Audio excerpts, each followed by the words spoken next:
الله والحمد لله والصلاة والسلام على سيدنا رسول الله وعلى آله وصحبه وموالاه لا حول ولا قوة إلا بالله أما بعد. Saudara-saudara kaum muslimin rahimakumullah, suatu hari ketika baginda Rasul masuk ke dalam masjid, didapatinya seorang sahabat tengah khusyuk bertafakur di dalam masjid. Sahabat itu bernama Abi Dzar Al-Ghifari. Dihampiri beliau oleh baginda Rasul, kemudian ditanya, "Hai Abi Dzar, begitu khusyuk dan tafakur engkau di dalam masjid, gerangan apa permohonanmu kepada Allah di tempat yang suci ini?" Abi Dzar menjawab, "Maafkan saya ya Rasul. Saya dari tadi di masjid di sini ini bukan berdoa, lalu wirid juga tidak, i'tikaf ya setengah i'tikaf. Habis kenapa kamu di sini?" "Saya menghindar orang ya Rasul." "Menghindar orang kenapa?" "Terlalu banyak datang orang ke rumah saya nagih utang. Saya jadi bingung mau pergi kemana. Akhirnya saya pikir tempat yang netral, yang kira-kira orang nggak datang lagi, ya ke masjid sini. Maka saya lalu ngetem di sini. Model ke masjid bukannya wirid, zikir, takut diuber-uber utang." Baginda Rasul senyum, lalu beliau berkata, "Hai Abi Dzar, maukah engkau aku ajarkan satu doa yang kalau kamu amalkan Allah akan bebaskan hatimu dari perasaan dililit hutang." Bukan dibebasin hutangnya, dibebasin dari perasaan dililit oleh hutang. Kalau ada doa yang kalau dibaca utang jadi lunas ya enak. Jadi ini jangan keliru saudara-saudara. Kalau diamalkan hati bebas dari perasaan dililit oleh hutang. Mau ya Rasul? Lalu diajarkanlah doa itu, Allahumma inni a'udzubika minal hammi wal hazan wa minal ajzi wal kasal wa minal jubni wal bukhl wa min ghalabatid dain wa qahrir rijal. Ma'asyiral muslimin rahimakumullah, banyak di antara kita yang kalau diajarkan satu doa lalu tidak mengukur diri antara doa itu dengan pribadi kita. Padahal syarat di antara kabulnya doa sejak dari adab berdoa sudah diajarkan. Berdoa itu yang baik, bersih tempatnya, bersih pakaiannya, menghadap ke arah kiblat, menengadahkan kedua belah tangan dengan khusyuk dan tawadhu, dengan serius dan penuh keyakinan bahwa doa akan dikabulkan oleh Allah. Sebab Allah dalam hadis qudsi menyatakan, "Ana inda zanni abdi bi." Aku sih, kata Allah, bagaimana sangka hambaku kepadaku saja. Kalau dia sangka baik, aku baik. Kalau dia sangka tidak baik, aku juga tidak baik. Bagaimana sangka hambaku? Jadi kalau kita berdoa sementara hati kita dalam batin ngomong, jangan-jangan doa gua nggak diterima nih. Enggak. Kenapa? Hatinya sudah begitu. Innallaha la yaqbalu du'aan min qalbin ghafilin lahin. Allah tidak akan menerima doa dari hati yang lalai terhadap doa yang dibacanya itu. Nah, di antara yang terpenting menyesuaikan doa dengan keadaan pribadi. Jadi kalau kita kerja gajinya 1 bulan 1.000, ya wajarlah berdoa minta rezeki 1.500. Wajar namanya. Yang 1.000 sudah ada modal kerja kita, yang 500 kita minta doa kepada Allah. Saudara hadirin, begitu juga doa yang diajarkan oleh baginda Nabi kepada Abi Dzar. Ini hakikatnya mengajarkan kita manusia untuk menjauhi penyakit rohani. Doa ini mengajarkan 8 macam penyakit rohani yang menjadi dinding antara kita dengan Allah. Dan penyakit rohani ini lebih bahaya daripada penyakit jasmani. Kenapa? Penyakit rohani tidak menyebabkan orang masuk neraka. Nah, maaf. Penyakit jasmani tidak menyebabkan orang masuk neraka. Yang menyebabkan orang masuk neraka adalah penyakit rohani. Di akhirat itu nanti tidak ada penduduk neraka ditanya, "Mas, sampean kenapa masuk neraka?" "Anu Pak, saya di dunia dulu korengan."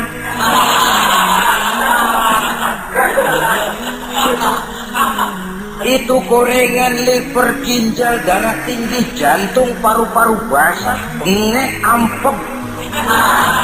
Penyakit-penyakit jasmani itu tidak menyebabkan orang masuk neraka. Yang menyebabkan orang masuk neraka penyakit rohani. Apa namanya? Sombong, hasud, dengki, ujub, ria, merasa diri lebih hebat dari yang lain, tidak ikhlas. Itu penyakit-penyakit rohani.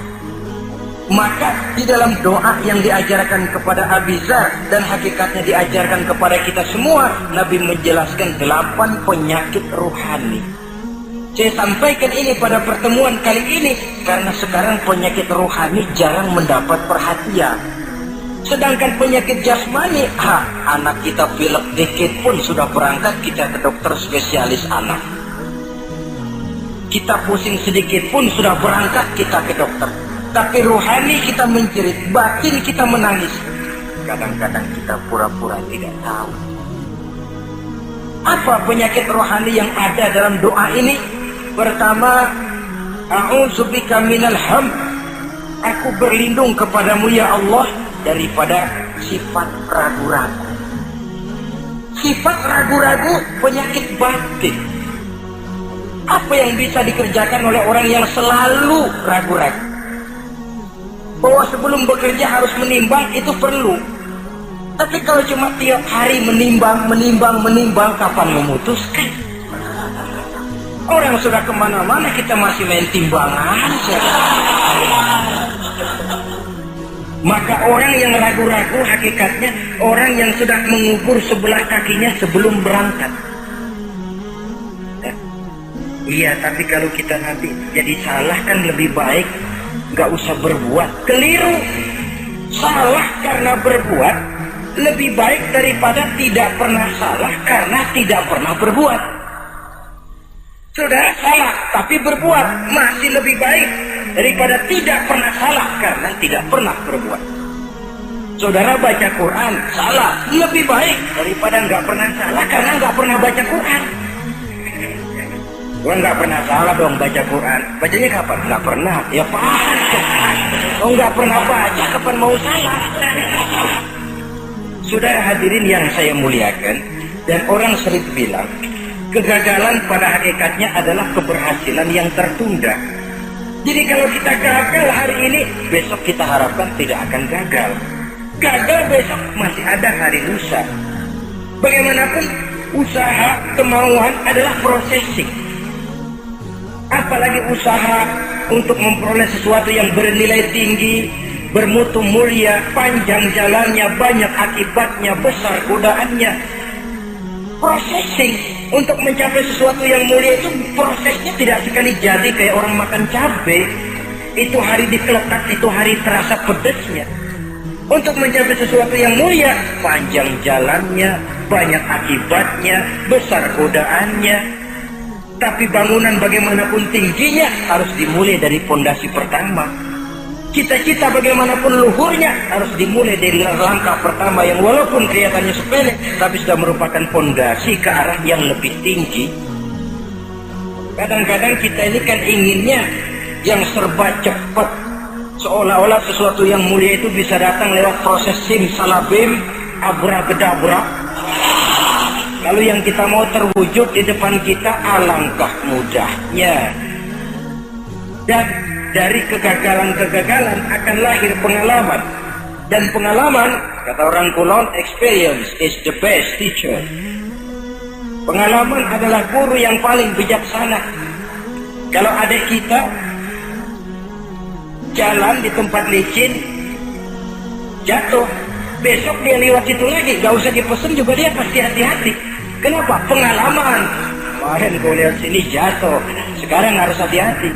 Tapi kalau belum pernah jatuh, kita omelin kadang-kadang ngotot. Khawatir banget, sebelum juga jatuh, ngomel melulu gitu. Tapi satu kali dia jatuh, dia sendiri akan hati-hati. Begitu kegagalan yang kita temukan dalam hidup merupakan nasihat bahwa seorang muslim tidak mungkin jatuh di tempat yang sama 2 kali berturut-turut. Kemarin lewat di situ jatuh lagi, sekarang lewat di situ lagi jatuh lagi, emang goblok dah. Bisa jatuh 2 kali di tempat yang sama kan namanya tidak mengambil pelajaran dari apa yang sudah dia temui. Jadi saudara hadirin, terutama adik-adik remaja, masa depan kalian itu merupakan harapan dari semuanya. Kami yang tua terlalu banyak berharap dari kalian, sementara hari depan kalian lihat sendirilah. Persaingan hidup makin tajam, tensi ekonomi makin tinggi, jumlah angkatan tenaga kerja yang masuk tidak jauh dari seimbang dengan lapangan kerja yang bisa disiapkan. Kalau kita dihambat oleh penyakit ragu-ragu, orang lain sudah berbuat dan kita masih menonton, boleh sangat jadi nantinya kita akan terpojok di sudut-sudut kehidupan untuk lebih banyak jadi penonton daripada jadi pemain. Lebih sering menjadi objek daripada menjadi subjek. Istilah Arabnya lebih sering menjadi maf'ul daripada menjadi fa'il. Namanya juga orang nonton, soknya kan kayak lebih pintar dari yang main. Wajar orang nonton bola ngomel melulu. Itu Maradona tolol, Maradona ditololin. Ajat sederajat goblok, ajat digoblokin. Kalau sudah dia disuruh main ke lapangan, gempor dia nggak bisa nih. Namanya penonton, dan wajar saja penonton juga kalau nggak surat nggak rame tuh lapangan. Saudara hadirin yang saya muliakan, maka keraguan-raguan akan jadi penyakit yang menghalangi orang pada saat dia harusnya sudah berbuat, dia malah berpangku tangan. Akhirnya dia akan jadi orang yang ketinggalan kereta. Sementara hidup tidak berjalan mundur ke belakang dan tidak juga berhenti. Tidak ada kata berhenti atau kata mundur dalam hidup. Berhenti kita diinjak orang, mundur kita hancur. Hidup ini seperti cerita tentaranya Tariq bin Ziyad ketika menyeberang ke daratan Spanyol di selat Jabal Tariq. Jarak menyebutnya Gibraltar ya. Itu bahasa Spanyol, lidah Spanyol dengan lidah Arab. Kita Jabal Tariq, dia Gibraltar. Kita Ibn Rusdi, dia Ibn Averus. Saudara-saudara, ketika pasukan sudah menyeberang ke daratan, seluruh kapal-kapal ini dibakar oleh Tariq bin Ziyad. Beliau sadar menghadapi tentara yang jumlahnya lebih banyak dari tentaranya sendiri. Maka seluruh kapal dibakar, lalu beliau pidato di depan tentaranya. Ayuhan nas, ainal mafar, al-bahru min waraikum, wal adu amamakum. Saudara-saudara, sekarang mau lari kemana? Kita tidak punya pilihan lain. Di belakang laut, di depan musuh. Mau pulang, kapal sudah saya bakar semua. Ini termasuk menghilangkan keraguan bala tentaranya. Mundur, kecebur, mati. Maju menghadapi musuh yang jumlahnya jauh lebih banyak, resikonya juga mati. Namun mati maju, mati syahid. Mati mundur, kecebur, mati konyol. Pilih. Ya tentu tidak ada pilihan lain. Menghilangkan keraguan di kalangan tentaranya, juga menghadapi kehidupan ini. Menimbang adalah perlu, tapi berbuat lebih perlu lagi. Jangan takut salah, karena salah berbuat lebih baik daripada tidak pernah salah karena tidak pernah berbuat. Kesalahan pada akhirnya akan mendidik kita untuk tidak salah lagi pada masa-masa yang akan datang. Ini penyakit pertama. Penyakit yang kedua, al-hazan, penyakit duka cita. Manusia itu egonya terlalu besar. Kalau dia kehilangan sesuatu yang dia tidak senangi atau menemukan sesuatu yang tidak dia harapkan, dia bersedih. Kesedihan itu timbul sebenarnya karena egonya. Bapaknya meninggal, dia sedih. Sebenarnya kesedihannya bukan karena matinya bapaknya, tapi kesedihannya karena dia tidak punya orang tua lagi. Dianya itu yang dia tangisi, akunya. Perkara bapaknya mati sih, memang semua yang hidup mesti mati. Tapi dia nggak punya bapak, itu yang lebih dia sedih. Akunya ini, ekoknya manusia itu. Seorang perempuan yang ditinggal mati oleh suaminya, dia menangis. Bukan karena suaminya yang mati, tapi karena dirinya tidak bersuami. Dirinya yang lebih banyak dia tangisi. Ekoknya itu yang lebih banyak bicara. Oleh karena itu agama mengajarkan, kata Nabi, ahbib habibaka haunan ma asa ayyakuna baghituka yawman ma wa abghid baghituka haunan ma asa ayyakuna habibaka yawman ma. Cintailah apa yang kamu cintai sekedarnya saja. Sebab sangat boleh jadi yang sekarang kamu paling cinta, besok jadi yang paling kamu benci. Tapi bencilah apa yang kamu benci sekedarnya saja. Sebab boleh jadi yang hari ini paling kamu benci, besok akan kamu paling cintai. Saudara-saudara kaum muslimin, maka cintailah harta, cintailah kedudukan, cintailah harta benda, cintailah anak dan istri sekedarnya saja. Sehingga tidak berurat dan berakar. Sebab kalau dia sampai berurat dan berakar di hati ini, nanti ketika datang saat berpisah, kita seakan tidak mau menghadapi kenyataan. Kita seakan ingin lari dari kenyataan. Tetapi kalau bersifat ala kadarnya, seluruhnya sudah diperhitungkan. Oleh karena itu, untuk mengatasi sifat duka cita ini, kuncinya adalah iman. Siapa sih orang yang tidak pernah sedih dalam hidup ini? Tapi siapa orang yang tidak pernah senang dalam hidup ini? Tidak ada orang yang senang terus dan tidak ada orang yang sedih terus. Dia berganti. Bahkan itulah yang bikin hidup ini nikmat. Coba kalau hidup ini isinya ketawa saja, monoton. Sebaliknya kalau hidup isinya cuma nangis saja, bagaimana rasanya? Tapi ada senyum, ada tangis, ada duka, ada suka. Itulah bumbu daripada kehidupan. Cuma tentu saja saudara-saudara, duka cita yang pada gilirannya akan membawa kebahagiaan, itu yang harus berani kita hadapi. Tapi duka cita yang tidak beralasan, itu yang jadi penyakit. Kaya, sedih, takut miskin, itu kan tidak beralasan. Kita punya jabatan, takut merosot, takut pensiun, dengar mau ada mutasi, gerusak-gerusuk. Kan itu yang tidak beralasan. Duka cita semacam itu tidak beralasan. Karena tidak sadar bahwa pada awalnya itu pun tidak dia miliki. Kalau duka cita itu akan membawa kebahagiaan, tidak perlu kita takuti. Satu contoh. Kalau di depan saudara saya sodorkan 2 gelas, yang satu isinya jamu, yang satu sirup. Kira-kira saudara minum jamu apa sirup? Jamu apa sirup? Orang yang berpikir panjang saya yakin pasti minum jamu. Pahit memang, getir memang waktu minum. Tapi besok badan sehat, tenaga kuat, gairah kerja ada, semangat hidup tumbuh. Ini orang Islam, orang yang berpikir jauh ke depan. Ke depan kemana? Dia tidak cuma mikir dunia. Dia mikir kubur, alam kubur. Dia mikir akhirat, maka dia berani minum jamu. Apa jamu itu? Puasa. Jamu pahit, emang enak banget buat tengah mati. Sembahyang jamu pahit, sedekah jamu pahit sekarang. Tapi besok kita pulang ke alam kubur, ya Allah, nikmat alam kubur. Untung kemarin waktu di dunia minum jamu. Waktu di dunia sembahyang, kuburan terasa nikmat. Waktu di dunia sedekah, kuburan dipakein AC. Padahal cuma goceng sedekahnya. Adapun orang yang di luar Islam, dia berpikir pendek. Yang dia lihat cuma yang di depan hidungnya saja. Dia nggak mikirin alam kubur, dia nggak mikir akhirat. Yang dia pikirin cuma dunia aja. Kenapa gue mesti minum jamu pahit? Sirup nih, manis.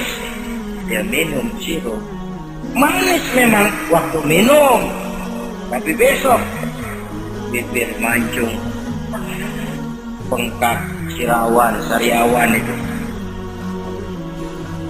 Saudara-saudara, sholat sirup. Tidak sholat, sirup, manis. Orang-orang puasa, dia tidak puasa, sirup, manis. Bakhil, pelit, sirup, manis. Baik disedekahi, ya tumpuk aja tuh harta, jangan disedekahin. Sirup, manis memang. Besok dia pulang ke alam kubur, baru terasa bibirnya pada bengkak. Baru timbul, gua nyesel banget minum sirup kemarin. Jadi saya katakan kuncinya adalah iman. Berangkat dari surah Ali Imran ayat 139, Allah berpesan, wala tahinu wala tahzanu wa antumul a'launa in kuntum mu'minin. Kamu tidak perlu gundah gulana, kamu tidak perlu duka cita dan sedih hati. Kamu sesungguhnya adalah tinggi jikalau kamu benar-benar beriman. Jadi dengan iman, duka cita yang tidak beralasan tidak perlu ada. Karena sifat duka cita yang tidak beralasan merupakan penyakit rohani yang menjadi penghambat agar orang tidak memperoleh kemajuan apapun dalam kehidupannya. 2. Penyakit rohani yang ketiga, saudara-saudara, al-ajz, penyakit lemah. Nabi menyatakan, al-mu'minul qawiyyu ahabbu ilallahi minal mu'minid dha'if. Orang mukmin yang kuat lebih dicintai Allah daripada orang mukmin yang lemah. Sifat lemah tidak disukai oleh agama dan merupakan penyakit batin. Bukan lemah lembut, lemah. Lemah apa? Gak segala lemah. Lemah ekonomi, agama mengajarkan kadal fakru ayyakuna kufran. Kemiskinan bisa membawa orang kepada kekufuran. Apalagi lemah pendidikan, dalam arti terbelakang, ketinggalan oleh orang-orang lain. Dan yang paling celaka, lemah iman. Saudara-saudara hadirin yang saya muliakan, imannya lemah, tidak punya ghirah, tidak punya rasa cemburu terhadap agamanya. Kalau anak gadisnya diusik orang, marahnya 7 lapis langit. Kalau keluarganya diusik orang, bukan main, ngundang orang lain, menyerbu. Itu orang yang coba-coba ngusik. Tapi agamanya dihina orang, agamanya diinjak-injak orang. Sedikit pun dia tidak punya rasa cemburu, sedikit pun tidak ada rasa sedih. Agama saya ini mau dibawa kemana? Islam ini mau dikubur kemana? Lemah iman semacam itu yang kita rasakan sekarang. Sekarang ini orang marah kalau hartanya diusik, orang marah kalau anak istrinya diusik, orang marah kalau temannya diganggu. Tapi giliran agamanya diganggu, agamanya diusik, agamanya dihina, terang-terang saja, bah. Tidak ada itu gairah, tidak ada itu rasa cemburu terhadap agama. Kaum muslimin yang saya muliakan, lemah iman semacam ini yang sangat membahayakan untuk kelangsungan kehidupan beragama. Di zaman Khalifah Umar bin Abdul Aziz, dalam satu pertempuran melawan orang-orang kafir, tentaranya mengalami kekalahan. Karena kalah, banyak yang ditahan jadi tawanan orang kafir, termasuk 3 orang ofisir setingkat komandan dan beberapa puluh prajurit ditahan di negara kafir ini. Terhadap tahanan-tahanan Islam ini, Raja kafir musyawarah sama para menterinya, terutama Perdana Menteri. Tuan Perdana Menteri, kata Raja kafir, bagaimana? Ini tahanan-tahanan Islam yang enak kita apain? Ya terserah Tuan Raja, kita bunuh saja supaya habis urusan. Ya terserah Tuan Raja, tapi saya pikir-pikir soal bunuh sih gampang. Cuma apa tidak lebih baik kalau mereka kita bujuk saja supaya ikut ke dalam agama kita, meninggalkan Islam agamanya, meninggalkan Khalifah Umar bin Abdul Aziz sebagai pemimpinnya. Itu namanya kita sudah berprinsip senjata makan tuan. Nanti kita pasang mereka untuk menghantam orang Islam sendiri. Pikir aja betul juga Perdana Menteri. Iya, pujuk saja mereka. Caranya bagaimana? Adili saja di pengadilan secara terbuka supaya jatuh mentalnya, dia mau keluar dari Islam, ikut ke dalam agama kita. Baik, diadili secara terbuka. Yang adilin langsung raja kafir, dihadiri oleh banyak tentara-tentara kafir. Yang mula-mula diadilin 3 orang komandan ini. Opsir pertama maju ke depan. Komandan pertama. Opsir, saya Tuan Raja. Kamu tahu siapa kamu sekarang? Saya tahu, saya tahanan. Ya, kalau tahanan bisa diatur kan? Bisa diatur bagaimana Tuan Raja? Kamu mau nggak ikut saya? Meninggalkan Islam sebagai agamamu, meninggalkan Khalifah Umar bin Abdul Aziz sebagai pemimpinmu. Kalau kamu mau opsir, pindah agama saya, nanti kamu akan saya berikan kedudukan yang tinggi, gaji yang cukup, rumah cukup, istri cukup, kendaraan cukup. Pindah saja opsir.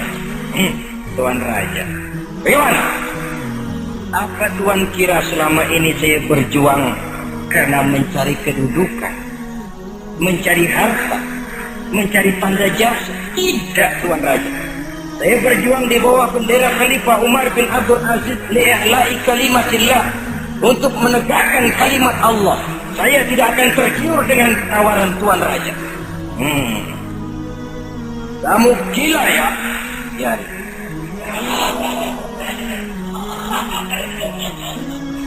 Kamu berani dari kemarin. Oke, kalau kamu tetap dengan pendirian kamu akan saya bunuh. Silahkan Tuan Raja. Lebih baik nyawa terpisah dari badan, asal iman jangan berpisah dari hati. Gila ini. Biarin. Bunuh. Datang lalu.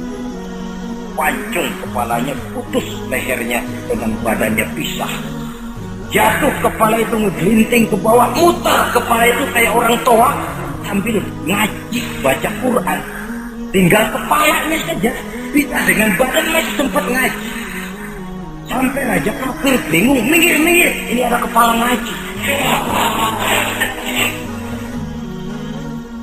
Ayatnya yang dia baca, ya ayyatuhan nafsul mutmainnah, irji'i ila rabbiki radiyatan mardiyah. Wahai jiwa yang tenang, kembalilah kamu menghadap Allah dengan ridho dan diridhoi. Engkau gugur sebagai syahid, tidak tergiur oleh bujukan harta, tahta dan kedudukan. Niatmu ikhlas karena Allah, kembalilah menghadap Allah dengan ridho dan diridhoi. Wadkhuli fi ibadi wadkhuli jannati, masuklah ke dalam golongan hamba-hambaku, masuklah ke dalam surgaku. Di penghujung ayat, matanya tertutup dengan rapat, bibirnya senyum menghadap Allah, gugur sebagai syahid. Raja kafir geleng kepala, dasar santri gila, sudah mau mati masih ngaji. Opsir yang kedua, komandan kedua yang jadi tahanan ini, kata raja, opsir kedua, saya Tuan Raja, kamu sudah lihat temanmu opsir pertama tadi? Sudah Tuan Raja. Mati kan? Mati. Kamu mau mati atau mau ikut saya keluar dari agamamu Islam dengan pangkat cukup, gaji cukup, rumah cukup? Bagaimana? Sudah Tuan Raja. Sudah apa? Sudah, jangan banyak omong.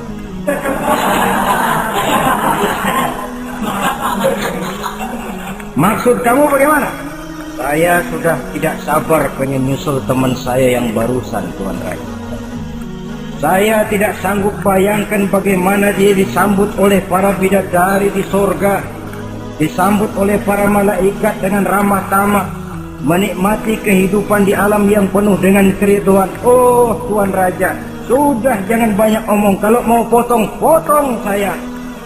Kata Raja, ini gilaan lagi dari yang tadi. Yang tadi masih bisa diajak berunding, ini sudah minta dipotong. Ayo Algojo, potong. Potong lagi oleh Algojo. Putus lagi, berpisah kepala dengan badannya. Jatuh ke bawah, masih muter kepalanya kayak orang tawaf, ngaji lagi.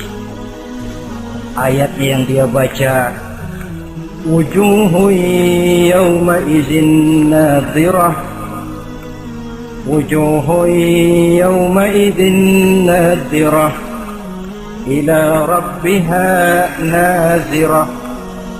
Wajah mereka pada hari itu berseri-seri, kepada Tuhannya mereka memandang, matanya terpejam dengan rapat, bibirnya senyum menghadap Allah. Syahid lagi yang ketiga ini. Nah, kata raja, sekarang komandan opsir yang ketiga, panggil. Opsir ketiga, saya Tuan Raja. Sudah dengar nasib dua orang temanmu? Sudah Tuan Raja. Mati? Mati. Kamu bagaimana? Saya mau ikut Tuan Raja. Jadi kamu mau ikut saya? Mau Tuan Raja, saya mau. Mau meninggalkan Islam sebagai agamamu? Mau Tuan Raja. Mengkhianati khalifahmu Umar bin Abdul Aziz? Iya Tuan Raja. Daripada hidup saya kan, daripada mati mendingan itu Tuan Raja.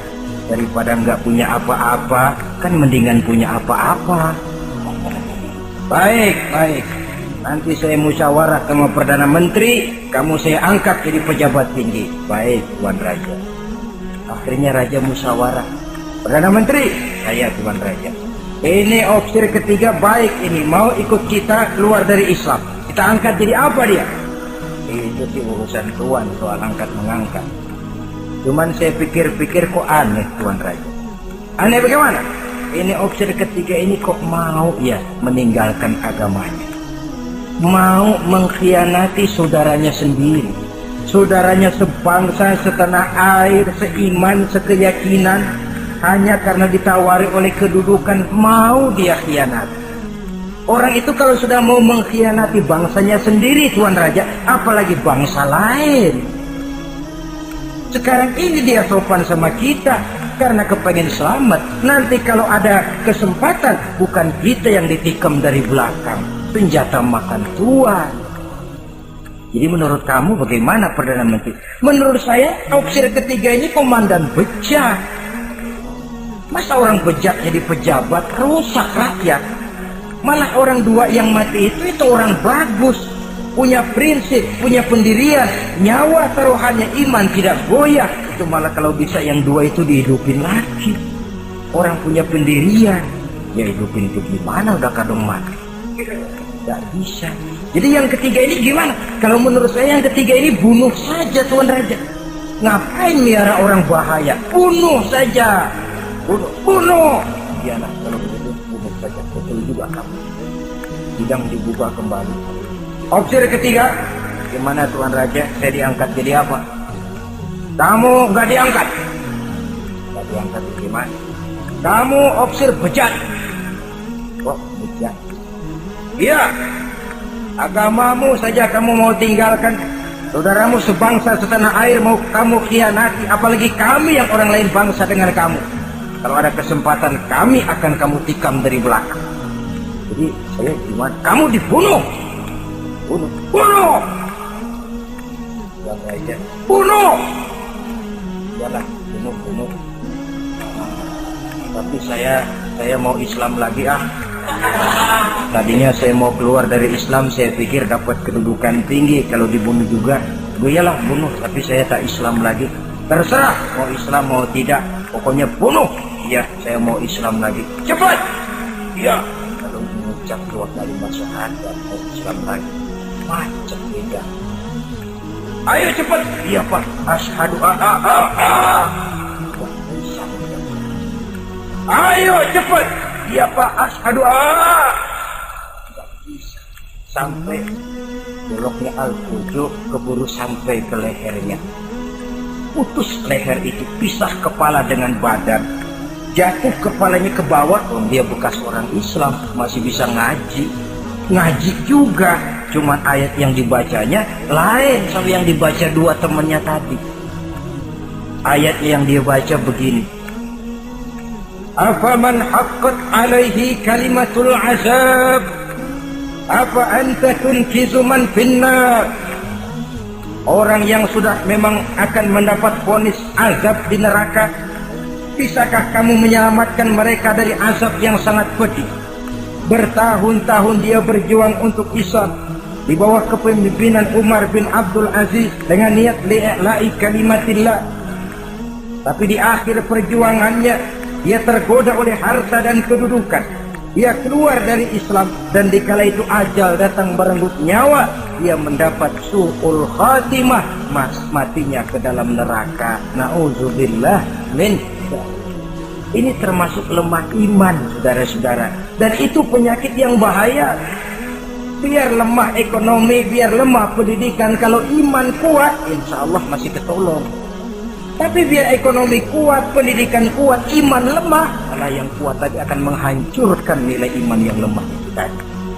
Disinilah mabda'nya, berlindung kita kepada Allah dari lemah hati, lemah iman, lemah akidah. Baik, penyakit rohani yang ketiga, wa a'udzubika minal kasal. Aku berlindung kepadamu ya Allah daripada sifat penyakit malas. Malas adalah penyakit batin. Santai perlu, refreshing perlu. Tapi kalau tiap hari santai, apakah kita akan jadi generasi santai? Dan persoalan apa yang bisa kita selesaikan dengan posisi santai? An-Nisa ayat 95 menegaskan, la yastabil qa'iduna minal mu'minina ghairu ulil dharari wal mujahiduna fi sabilillah. Orang-orang yang berjuang di jalan Allah tidak sama nasibnya dengan orang yang duduk saja gelenggam, gelohom, ayam-ayam tanpa ada unsur darurat, yang hanya menunggu keajaiban dan yang turun dari langit, menghitung bintang bertebaran di atas cakrawala. Tidak akan sama orang yang berjuang di jalan Allah dengan yang duduk gelohom, ayam-ayam, gelenggam, menikmati apa yang ada tanpa berpikir meningkatkannya ke arah yang lebih baik. Ma'asyiral muslimin rahimakumullah, malas berusaha, malas beribadah adalah penyakit rohani yang ditiupkan oleh iblis ke dalam diri sanubari kita. Makin tinggi nilai iman, makin berat bisikan kemalasan itu. Namun kalau kita bentengi dengan bahwa malas kita hari ini akan membawa penyesalan bukan besok, bukan lusa, bukan minggu depan, bukan pula bulan depan, tapi barangkali tahun depan, 5-10 tahun yang akan datang, untuk masa depan yang lebih depan di alam kubur, di alam akhirat. Akibat penyesalan di dunia akan terasa di sana nantinya. Allah telah memberikan hidup. Dalam hidup kita diberikan energi, daya dan kekuatan. Manfaatkan daya dan kekuatan itu untuk berusaha dan bekerja.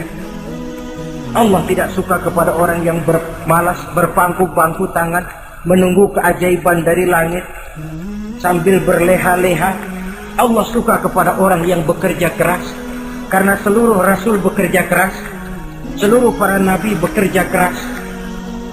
Saudara-saudara, hanya istana yang ditegakkan dalam khayalan saja yang bisa dijangkau dengan bermalas dan bersantai-santai. Tapi istana dalam wujud kenyataan hanya bisa dicapai dengan kerja keras dan semangat menghadapi kehidupan. Yang kelima, wa a'udzubika minal jubn. Kami berlindung kepadamu ya Allah daripada sifat takut. Saudara-saudara, setiap orang terlahir membawa fitrah. Fitrah itu juga bisa berupa sifat. Tiap orang punya sifat takut, tiap orang punya sifat berani. Lingkungan, pendidikan, pergaulan menumbuhkan mana yang lebih subur. Kalau takutnya lebih subur, dia akan jadi penakut. Kalau beraninya lebih subur, dia akan jadi pemberani.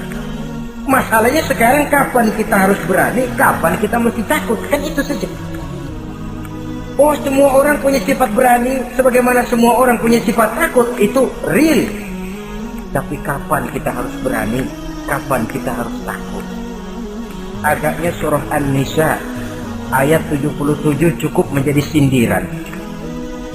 Falamma kutiba alaihimul qitalu idza fariqum minhum yakhshawna an-nasa ka khasyatillahi aw asaddu khasyah. Manakala diwajibkan kepada mereka berjuang, maka sebagian daripada mereka takut kepada manusia seperti mereka takut kepada Allah, bahkan lebih takut kepada manusia daripada takut kepada Allah. Ini kan takut yang tidak beralasan. Tengoklah zaman sekarang, mereka yang menebarkan maksiat punya keberanian, mereka yang bergelimang di lumpur dosa punya keberanian, mereka yang melakukan penyelewengan dan menyesatkan manusia punya keberanian. Kenapa kita yang punya niat menegakkan kebenaran, membela yang hak, menjalankan sesuatu yang kita yakini sebagai benar, kadang-kadang dihantui oleh perasaan takut? Takut semacam ini yang jadi penyakit rohani. Mereka berani terang-terangan membuka judi, mereka berani terang-terangan di tengah jalan umum membuka botol minum-minuman keras dan mabuk sempoyongan. Mereka berani terang-terangan di tempat ramai merampok dan menodong. Mereka berani korupsi, memakan uang yang bukan haknya. Mereka berani untuk sesuatu yang sesat dan menyesatkan. Kenapa kita tiba-tiba di hadapan sesuatu yang kita yakini benarnya kita jadi lemah, kita jadi takut, lebih takut kepada manusia daripada kepada Allah? Padahal terkena kita penjara manusia paling banter seumur hidup kita. Tapi penjara Allah, nerakanya Allah, azabnya Allah, bukankah sesuatu yang mestinya harus paling kita takuti? Oleh sebab itu terutama generasi muda, bangkitlah, tegakkan yang ma'ruf, hancurkan yang munkar sesuai dengan kemampuanmu, dengan cara yang bijaksana tentunya, tidak dengan cara yang frontal. Tapi yang saya maksud, kalau mereka yang berdiri di kubu kemunkaran punya keberanian, kenapa?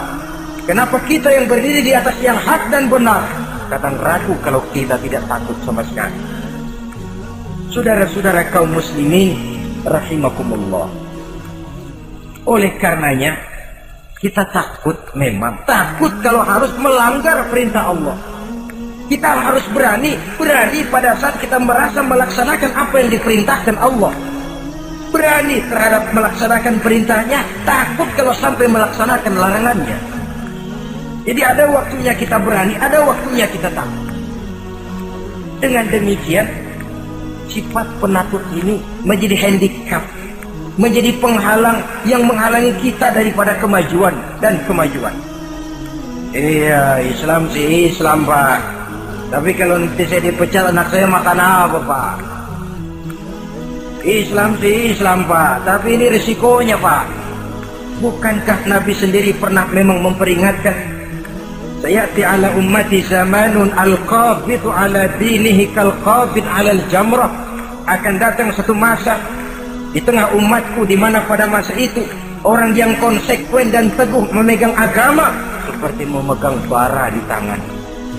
Dipegang tangan terbakar, dibuang bara terlepas. Konsekuen megang Islam, risikonya berat. Melepaskan dan masa bodoh terhadap Islam bertentangan dengan batin. Dikala itu beruntunglah orang-orang yang teguh dan kuat memegang agamanya. Ma'asyiral muslimin rahimakumullah, hanya sifat berani yang menyebabkan Islam berhasil menembus dinding Jazirah Arabia, memasuki Bizantium dan Persia, mendarat di Spanyol, memasuki Selat Jabal Tariq, pada gilirannya mewarnai hampir 2/3 belahan bumi, menjadi mercusuar di lapangan ilmu dan peradaban. Berani karena benar. Jadi yang saya anjurkan itu bukan berani babi. Tahu berani babi? Mau nyeruduk aja.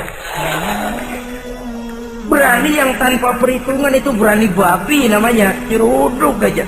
Ya kalau kelempengan yang diseruduk tahu empuk. Tapi kalau yang diseruduk mesin giling kan bongkar kepalanya. Jadi bukan berani yang tanpa perhitungan, berani yang dengan taktik dan strategi. Sebab keberanian tanpa perhitungan akan menyebabkan kita menjadi orang yang ngawur. Dalam istilah sosial dinamakan trial and error, spekulasi namanya. Dan itu harus pulang kepada diri kita. Keberanian tidak bisa dipompakan, keberanian tidak bisa dicangkokkan. harus bermuara dari kita. Contoh saja, ketika Nabi dan Abu Bakar di Gua Sur, Quraisy kafir yang ngejar sampai di situ. Kalau mereka nengok ke bawah, Nabi akan kelihatan. Abu Bakar sedikit grogi. Nabi tampil dengan mantap. La tahaf wa la tahzan ya Abu Bakar. Innallaha ma'ana. Abu Bakar, kamu tidak usah takut. Kamu tidak usah khawatir. Allah bersama kita. Keberanian timbul. Karena yakin ini jalan Allah. Yakin Allah pasti akan bela. Keberanian itu nggak bisa dicangkokin. Nggak bisa cuma teriak, saudara-saudara jangan takut, Allah bersama kita, mulutnya. Tapi kalau hatinya juga perang, apa iya, itu sudah tertarung di kaki sendiri. Jadi memang harus ada variasinya. Ibarat pepatah, tukang joget yang baik ngerti irama gendang. Kalau kita terlalu keras, gampang dipatahin orang. Kalau kita terlalu lemah, diinjak terus. Mestinya tahu kapan mesti keras, tahu kapan mesti lemah lembut. Saudara hadirin yang saya muliakan, baiklah ya, itu penyakit yang kelima. Penyakit yang keenam, wa a'udzubika minal bukhl. Kami berlindung kepadamu ya Allah daripada sifat bukhl, pelit bin kikir alias medit. Ini penyakit rohani. Kenapa seorang bisa kikir? Karena dia tidak sadar. Pokoknya duit saya ya keringat saya. Dia tidak sadar bahwa itu amanah. Dia tidak sadar bahwa dia kadang-kadang diberikan kehormatan oleh Allah untuk menjadi keran yang menyampaikan rezeki kepada orang lain. Rezeki dia cuma lewat tangan saya. Orang bakti yang nggak punya pikiran begitu. Yang ada yang di kantong saya, keringat saya, sama orang lain kagak ada urusan. Kalau dia sadar, rezeki saya cuma lewat tangan, rezeki dia cuma lewat tangan saya. Dia berfungsi sebagai keran, rasa bakhil itu tidak perlu ada. Yang kedua, orang bisa bakhil karena jama'a mala wa addada. Suka ngumpul-ngumpulin harta lalu ngitung-ngitung. Ngitung. Orang kalau terlalu ngitung kan yang ada kurang melulu. Kebangetan ngitung melulu. Aduh, 10.000. Kalau 15.000 aja enak aturnya. Dapat 15.000, tanggung dikit lagi. Kalau 20 aja cukup dan nih. Yang nggak pernah cukup sesungguhnya. Jama'a malan wa addada. Kalau sudah kesina, dia akan sampai kepada yahsabu anna malahu akhlada. Dia akan menyangka bahwa harta itulah yang bisa mengekalkan dia. Ya mengekalkan kebahagiaannya, ya mengekalkan keluarganya, ya mengekalkan umurnya, ya mengekalkan kehidupannya sampai kepada tahapan keliru. Kalau sudah begitu, berat pisah sama harta. Duitnya 100.000, hilang 1.000. Yang hilang doang tuh yang dia pikirin. Yang masih ada yang 99.000 dia nggak ingat. Waduh, mati gua. Ngapa? Duit 1.000 hilang, mati. Mati. Padahal yang ada ketimbang yang hilang masih lebih banyak yang ada. Hilang itu yang 99, yang 1.000 yang dia ingat. Hilang 1.000, mati gue udah mati gitu. Kalau datang orang gantiin, lo jangan sedih dah nih digantiin 1.000, bikin kenceng nangis. Kenapa nangis? Kenapa bikin nangis? Coba yang tadi nggak hilang jadi 2.000. Ingat yang tadi hilang. Kapan syukurnya kalau sudah jama'a malan wa addada? Prosesnya akan sampai kepada yahsabu anna malahu akhlada. Memang harta itu bisa mengekalkan kita. Kapan? Kalau dia kita belanjakan di jalan Allah. Itu harta yang mengekalkan kebahagiaan. Kita berikan dia kepada yatim piatu. Kita berikan dia memperbaiki jalanan umum. Kita berikan dia membangun puskesmas. Kita berikan dia membangun masjid, pondok-pondok pesantren, memakmurkan majelis-majelis taklim. Itu harta yang mengekalkan kita. Adapun yang kita belikan, ya belikan pakaian pangkatnya toko. Bagus benar. Sekarang 4-5 tahun yang akan datang, lari ke dapur. Bukan dibersihin, ngebersihin. Makanan yang paling enaknya waktu di tenggorokan. Sudah masuk ke dalam perut, sudah gak ada bedanya singkong dan sate. Malah besok pagi keluar bauan sate daripada singkong. Bedanya makanan cuma di kerongkongan saja. Saudara hadirin yang saya muliakan, jadi kalau sadarlah kita bahwa karunia yang datang itu memang amanah Allah, kenapa harus bakhil? Bahwa rezeki orang harus lewat tangan kita, kenapa harus mengelak? Tidak ada orang jatuh miskin karena dia dermawan. Tidak ada orang jadi susah karena banyak menolong orang. Karena mungkin keberkahannya yang penting itu. Dia menolong orang, orang tidak bisa membalas, tapi Allah membukakan jalan lewat jalan lain yang tidak dia perkirakan sebelumnya. Ma'asyiral muslimin, apalagi kalau orang itu adalah orang yang dekat dengan kita. Maksud saya ibu bapak kita. Oh, itu balasannya paling kontan. Berbuat baik kepada ibu, berbuat baik kepada bapak. Ada rezeki sedikit, belikan makanan yang disenangi orang tua kita. Pak, ibu, alhamdulillah ada rezeki, ini makanan kesukaan bapak, ibu. Menurut kita sederhana, sepele, Allah akan balas, itu paling kontan lewat jalan yang tidak kita sangka-sangka. Ibu bapak, yatim piatu terutama juga. Saudara kaum muslimin rahimakumullah. Oleh karenanya, sekali lagi tidak ada orang jadi kaya karena dia kikir, pelit. Kenapa sih tuh orang jadi miliuner? Oh, dia dari muda pelit banget. Tidak ada. Dan tidak ada orang jatuh bangkrut karena rajin sedekah. Kata Nabi, inna shadaqatal mar'il muslim tazidu fil umri wa tadfa'u mitatas su'i. Sesungguhnya sedekahnya seorang muslim bisa menambah panjang umur dan menyelamatkan orang dari mati secara su'ul khatimah. Panjang umur bisa artinya jumlahnya tambah, bisa berarti walaupun orangnya sudah mati, namanya tetap hidup dikenang orang kebaikannya. Itu pun panjang umur namanya. Namanya tidak hancur, walaupun jasadnya hancur masuk ke dalam tanah dimakan oleh cacing tanah. Namanya akan hidup terus, bahkan ditulis dengan tinta emas dalam sejarah. Bakhil, pelit adalah penyakit batin. Dokternya agama dan kemauan diri merubahnya dengan sadar bahwa karunia adalah amanah. Ini penyakit bakhil nggak bisa ke rumah sakit, ke rumah dokter medis. Dokter, saya punya penyakit pelit, bagaimana ngobatinya? Suntik? Tidak bisa. Suntiknya adalah agama, saudara-saudara. Yang ketujuh, wa min ghalabatid dain, inti doa. Saya berlindung kepadamu ya Allah, jangan sampai ada perasaan dililit utang. Bahwa kita hidup tutup lubang, gali lubang itu biasa. Tapi kalau gali terus nggak pernah nutup, ini mau kejeblos namanya. Utang lalu nggak bayar-bayar, namanya gali lubang, nggak pernah nutupin. Bahkan Nabi berpesan, alaikum biddain fa innahu hamun billail wa dani'un bin nahar. Kalau bisa kamu nggak usah ngutang. Kenapa? Utang itu siangnya bikin kita takut ketemu orang, malamnya bikin kita susah tidur. Coba dah kalau nggak bisa ngutang, utang berabe, malam nggak bisa tidur, siang takut ketemu orang. Jangan kepergok nih, belum ada duit buat bayar.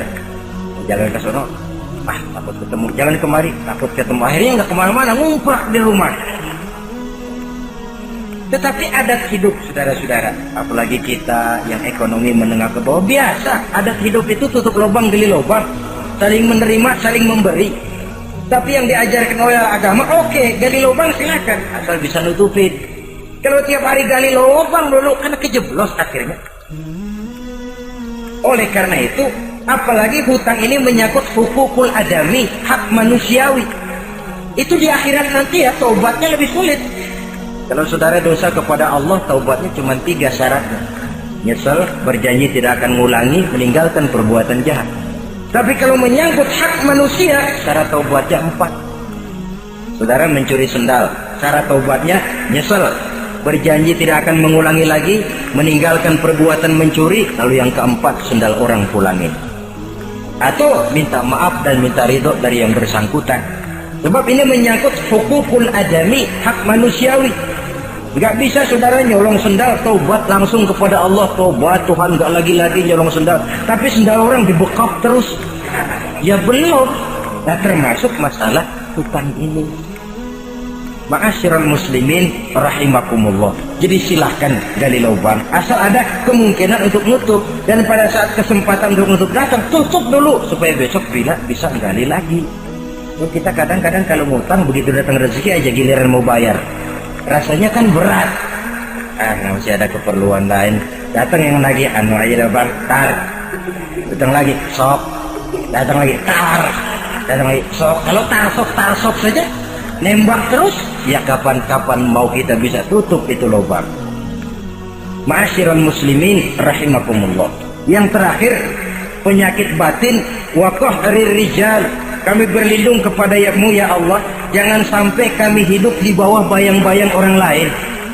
Jangan sampai kami hidup di bawah pengaruh orang lain, hidup disetir orang lain. Badan merdeka tapi jiwa budak. Badan merdeka tapi mental budak. Kita hidup jadi robot. Kemana saja yang nyetel arahkan ke situ kita berangkat. Hidup tanpa prinsip. Qahrir rijal. Hidup jadi bayang-bayang bagi orang lain, alangkah tidak nikmatnya. Kehilangan kepribadian, tidak punya sikap mandiri. Itu pun penyakit rohani. Karena pada akhirnya nilai kita ditentukan oleh kepribadian kita. Kebesaran tidak bisa dengan nyempeng kepada orang lain. Kekayaan tidak bisa dengan mengakui leluhur.